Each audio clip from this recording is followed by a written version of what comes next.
Hi there, I'm Helen, a 35-year-old woman who thrives on organization and tidiness.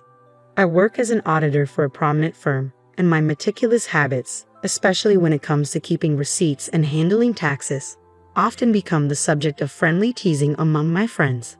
However, I firmly believe these little routines are what keep my life running smoothly.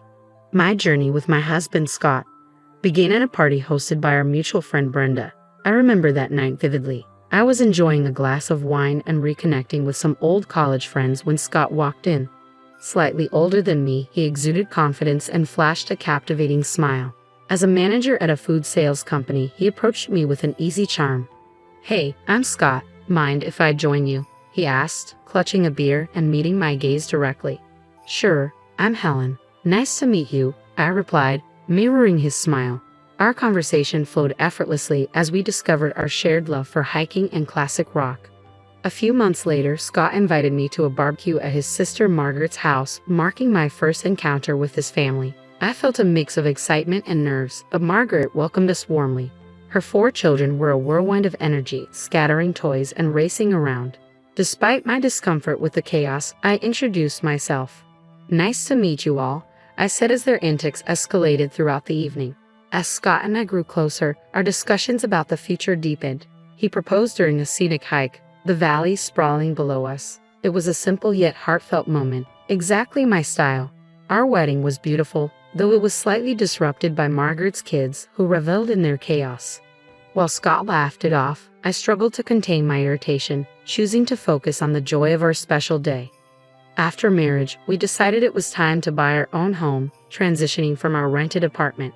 One evening, during a conversation about finances and household responsibilities, Scott surprised me by offering to buy me a new car to replace my aging vehicle. I was taken aback, filled with delight. "Yeah, it's about time you had something dependable," he said with a warm smile, clearly excited about our future together. We dove into house hunting, and after a few weeks, we found a stunning home that was a bit pricey but felt perfect for us. The move was chaotic, but I was thrilled at the thought of decorating our new space. I spent hours selecting stylish furniture and appliances. Then, on a Saturday, Scott surprised me with a sleek, shiny new car. Overjoyed, I hugged him tightly. "Scott, this is incredible. Thank you so much," I exclaimed. "You're welcome, Helen. You deserve it," he replied with a smile. As we settled into our new home, everything seemed perfect. We both enjoyed our jobs and loved returning to our cozy, lovingly decorated space. However, as time passed, small things began to irritate me. Scott's once endearing, relaxed attitude started to wear on me, especially regarding household chores. "Scott, can you help with the dishes tonight?" I asked one evening after dinner. He glanced at me with tired eyes. "I had a long day. Can't we just do them tomorrow?" Frustration bubbled up inside me. "Scott, we can't keep putting things off. I'm tired too, but we need to maintain a clean home." Reluctantly, he agreed and got up from the couch. Just a few months into our marriage, it was clear we were facing some challenges. I felt a wave of anxiety wash over me as I struggled to get pregnant. It was a source of constant stress, and though my doctor assured me it would happen when the time was right, it was hard not to worry. Meanwhile, Scott's sister Margaret, who lived just a state away, seemed to be visiting us constantly. It felt like she was practically living next door. Each visit was a torrent of her marital troubles. "Helen, you won't believe what Kevin did this time," she would start, rolling her eyes dramatically. One evening, desperate to change the subject, I suggested, "Margaret, can we talk about something else for a change?" "Oh, come on, Helen. I need to vent. You're the only one who gets it," she replied, oblivious to my discomfort. Her kids were equally exhausting, transforming our home into a chaotic circus the moment they arrived. Running, fighting, throwing food, and being incredibly loud. After a long week, all I wanted was some peace, but that seemed impossible. "Guys, can you please calm down?" I pleaded, struggling to maintain my composure. "Why are you always so uptight, Helen?" Margaret snapped when I tried to manage her kids' behavior. "They're making a mess, Margaret. I just cleaned up," I shot back, my patience wearing thin. Then she delivered a low blow that hit hard. "Well, maybe if you had your own kids, you'd understand." Her words stung deeply, especially given my struggles with fertility. I couldn't believe Scott didn't stand up for me. "Scott, are you going to let her talk to me like that?" I asked, my voice trembling with anger and hurt. "Calm down, Helen. You're making a big deal out of nothing," he replied, siding with her yet again. A big deal out of nothing. She just insulted me in my own home, I shouted, tears threatening to spill. I was done with feeling undermined and unappreciated in my own space, especially when Scott always took his sister's side. This constant disrespect was wearing me down, and I knew something had to change. One Saturday, Margaret showed up unannounced with her 4 kids in tow. "Helen, I need a break from parenting. I'm going shopping," she declared, dropping her kids off without waiting for a response. The irony of her using the word parenting made me chuckle despite my frustration. "Fine, but make it quick," I replied, the stress already mounting. "Thanks, Helen. You're a lifesaver," she chirped, grabbing her purse and rushing out before I could protest. There I was in the kitchen trying to cook dinner. For me, cooking was a meticulous process, and I liked everything to be just right. But with the kids causing chaos, focusing was nearly impossible. They ran around, yelling and making a mess. "Guys, can you keep it down?" I shouted from the kitchen, hoping for a moment of peace. Of course, they paid no attention. Suddenly, a loud crash echoed through the house, and my heart sank. I dashed into the living room, only to find my worst fear realized. My grandfather's antique Chinese vase lay shattered on the floor. My chest tightened with anger and frustration. What the hell happened here? I screamed, facing the kids, who stood frozen with guilty expressions. "We were just playing," one of them mumbled, avoiding my gaze. "This vase was priceless. It belonged to my grandfather. Do you understand what you've done?" I was livid, shaking with rage. Just then, Scott walked in, calm and clueless. "What's going on, Helen?" he asked, noticing the chaos. "Your niece and nephews just broke my grandfather's vase. Look at this mess." I pointed to the shattered pieces on the floor. "Calm down, Helen. It's just a vase. We can get it fixed," Scott said, dismissing my feelings as if it were nothing. "Scott, this isn't just about the vase. It's about respect. I'm tired of this. Every time Margaret visits, our house turns into a disaster zone, and you don't seem to care." My voice cracked with frustration. Just then, Margaret walked in, bags in hand, looking annoyed. "What's all this yelling about?" "Your kids broke my grandfather's vase. Look at this mess." I pointed to the floor, struggling to hold back tears. "Well, maybe you should have kept a better eye on them," she shot back, completely unapologetic. "Are you kidding me? They're your kids, Margaret. I shouldn't have to watch them." My hands trembled with anger. Scott shook his head, looking annoyed. "You're overreacting, Helen. Just drop it." "Overreacting? I've had enough of this. I'm tired of being treated like I don't matter in my own home," I screamed, tears finally spilling over. Scott stood there silent and cold while Margaret smirked as if she had won some kind of victory. I couldn't take it anymore. Overwhelmed by a mix of anger, hurt, and betrayal, I stormed out of the room. Margaret's chaotic visits had been a recurring issue for months, but I had no idea what was coming next. One morning, as Scott sat at the kitchen table munching on his toast, he casually dropped a bombshell. "Helen, I need to tell you something. Margaret's getting divorced, and she's moving in with us, with the kids, for a few months," he announced as if discussing the weather. I nearly dropped my coffee. "Are you serious? Our house is already a madhouse. Handling their chaos for a day is one thing, but living with it for months, that's a whole different story." I felt overwhelmed as I pointed out the situation. Scott looked at me earnestly. "She's my sister, Helen. She needs our help. You need to be more understanding." "Understanding? Scott, I've been extremely patient, but this is just too much. Why can't we rent a place for her nearby? I'll even pay for the first month's rent," I suggested, trying to keep my composure. "No, she'll be better off here. Plus, you can help with the kids and keep things clean," he replied, as if the arrangement was obvious. "I'm not a babysitter, Scott. I work full-time too, and I need my downtime when I get home," I retorted, my frustration boiling over. "Stop being so selfish, Helen. It's family. They need us," he snapped, his tone growing sharp. "I'm not being selfish. I'm looking for a reasonable compromise. I won't let my life be completely disrupted." My anger surged. "Well, they're coming tomorrow evening, so you better get used to the idea," Scott said abruptly before standing up and leaving the kitchen. I was stunned, feeling blindsided and betrayed. The next morning, still reeling from our argument, I dressed for work and went to grab my car keys. But they were missing. When I called Scott, his tone was disturbingly calm. "I took the car. It's mine, remember?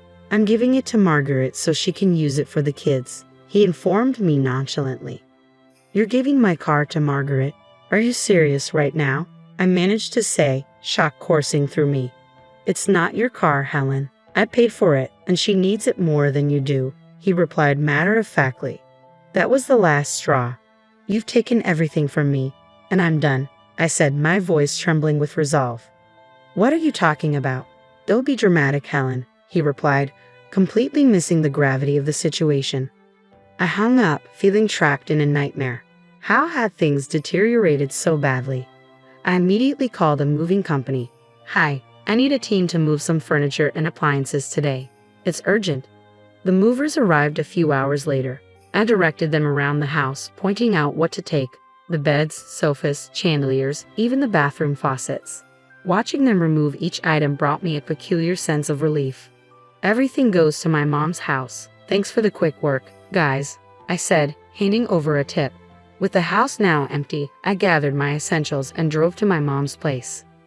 Later that day, my phone buzzed relentlessly with calls from Scott, which I ignored, feeling a mix of anxiety and empowerment. That evening, a loud knock rattled the door. I opened the door to find Scott furious. What the hell, Helen? What did you do? He shouted, storming into the living room. I took my stuff, Scott. You took the car, so I took what I bought, I replied calmly. This is insane. You stripped the house bare. Where are Margaret and the kids supposed to sleep? He yelled, his face flushed with anger.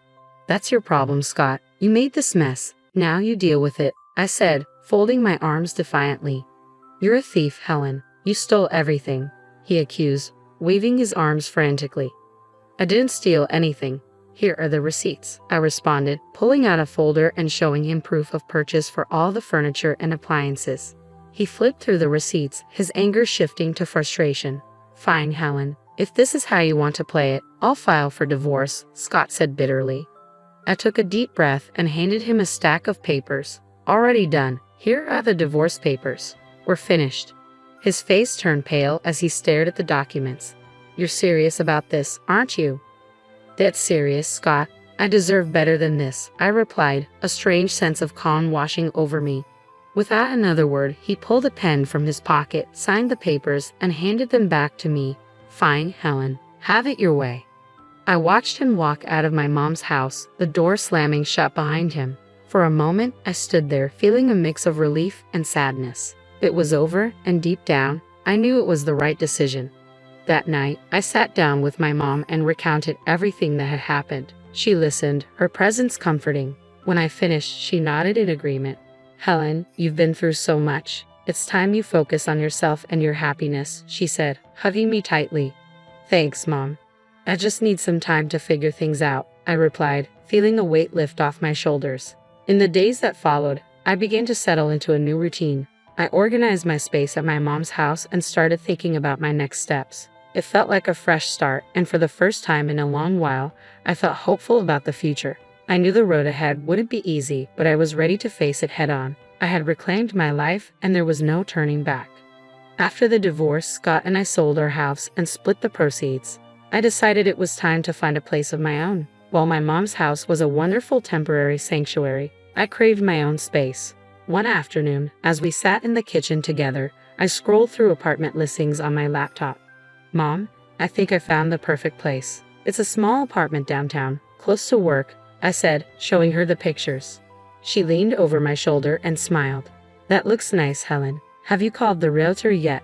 Not yet, but I'm going to do that right now, I replied, feeling a surge of excitement. I dialed the number and waited for the realtor to pick up. After a few rings, a friendly voice answered. Hello, this is Raymond. How can I help you? Hi, Raymond. My name is Helen. I'm interested in the apartment you have listed downtown. Is it still available? I asked, crossing my fingers. Yes, it's still available. Would you like to schedule a viewing? He replied, sounding upbeat. Absolutely. How about tomorrow afternoon? I suggested, trying to keep my composure. That works for me. I'll see you at 4:00 p.m. Raymond confirmed before we ended the call. The next day, I met Raymond downtown to view the apartment. He greeted me with a warm smile outside the building. Hi, Helen. Nice to meet you. Let me show you around, he said, shaking my hand. The apartment was small but cozy. just what I needed. It featured a lovely kitchen, a spacious living room, and a small balcony with a decent view of the city. "This place is perfect, Raymond. I'll take it," I declared, a wave of relief washing over me. After signing the lease and receiving the keys, I started planning my move. I wanted to make this new space truly my own. Over the next few days, I packed up at my mom's house and arranged for movers to handle the larger items. On moving day, my mom watched as the movers loaded up the truck.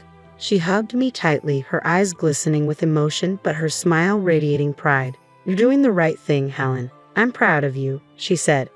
"Thanks, Mom. Here's to new beginnings," I replied, feeling ready to embrace whatever came next with open arms and an open heart. As the last box was hoisted into the moving truck, excitement and nerves swirled inside me about stepping into this new chapter of my life. "This is going to be great for you. A fresh start is just what you need," my mom said, wrapping me in a comforting hug. "Thanks, Mom. I'm looking forward to it," I replied, smiling broadly. We drove to my new downtown apartment, and with the help of my mom and a couple of close friends, we quickly unloaded and set everything up. As I surveyed my new surroundings, a sense of accomplishment washed over me. This was the beginning of a new chapter, and I was ready to embrace it. That evening, to celebrate the move, I invited my mom and friends to stay for dinner. We ordered pizza and gathered on the floor amidst the boxes, raising our glasses of soda and a makeshift toast. "Cheers to Helen in her new place," my friend Brenda exclaimed. "Thanks, guys. I really appreciate all your help and support," I said, feeling a deep sense of gratitude. As the night progressed, we shared laughs and stories, and for the first time in a long time, I felt genuinely happy and free. Later, sitting on my balcony overlooking the city lights, I reflected on everything I had been through and how much I had grown. I was proud of myself for taking control of my life and making the necessary changes. From mutual friends, I learned that Scott had used his share of the money to buy a small apartment where he now lived with Margaret and her 4 kids. He was working 3 jobs to cover the bills while Margaret remained unemployed, and they were constantly arguing. Then, unexpectedly, Scott called me one day. Seeing his name flash on my phone screen was a surprise, but curiosity got the better of me. "Hello, Scott. What's up?" I responded, keeping my tone neutral. "Helen, please just hear me out," he began, his voice tinged with desperation. "I know I messed up. I'm so sorry for everything. I didn't realize how hard it was for you with Margaret's kids." I couldn't help but chuckle slightly. "Really, Scott, you're realizing this now after all this time?" "Yeah, I know it's late, but I'm serious. I've been thinking a lot and I miss you. I miss us. Can we start over? I'm ready to move into your apartment and make things right," he said, his voice almost pleading. I shook my head in disbelief, a chuckle escaping my lips. "Scott, you've got to be kidding me. You think you can just waltz back into my life like nothing happened?" "Helen, I'm serious. I'll do whatever it takes. I'll even take on more work to make it up to you," he insisted, sounding desperate. I took a moment to gather my thoughts before responding. "Scott, it's too late for that. I've moved on. I'm building a life I love, and there's no room in it for the kind of drama you bring. I wish you the best with your situation, but I'm not interested in going back. Goodbye, Scott." With that, I ended the call, a sense of finality settling in. Turning back to the city lights, I felt a renewed sense of freedom. I was ready to move forward on my terms without looking back. I've moved on. I'm happy now, and I'm not looking to go back to that mess, I have firmly told him. "Come on, Helen, we can make it work this time. I've changed," he insisted, a mix of desperation and hope in his voice. Feeling a blend of pity and irritation, I responded, "Scott, it's over. You need to focus on your own life and your family. I'm not interested in going back to that chaos." "Please, I'm begging you," he pleaded, his voice cracking with emotion. "Scott, no. I've found peace without you, and I'm not giving that up," I said, stating my ground. "Take care, Scott. I hope you find your way." After hanging up, I felt a strange mix of relief and closure. It was clear Scott was struggling, but I couldn't let his problems pull me back into a situation I had worked so hard to escape.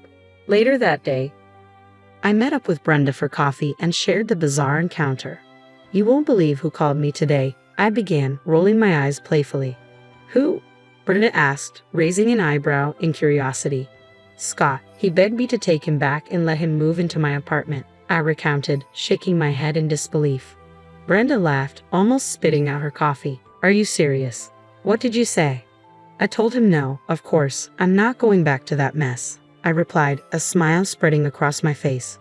We spent the rest of the afternoon chatting and laughing, and I realized just how far I had come. I had built a new life for myself, one that was peaceful and fulfilling. I wasn't going to let anyone take that away from me. As I walked home later, a deep sense of satisfaction and peace washed over me. I had finally closed the chapter on that turbulent part of my life and was ready to move forward with confidence and joy. The city around me seemed to echo my newfound freedom, and with each step, I felt more assured of the bright future ahead.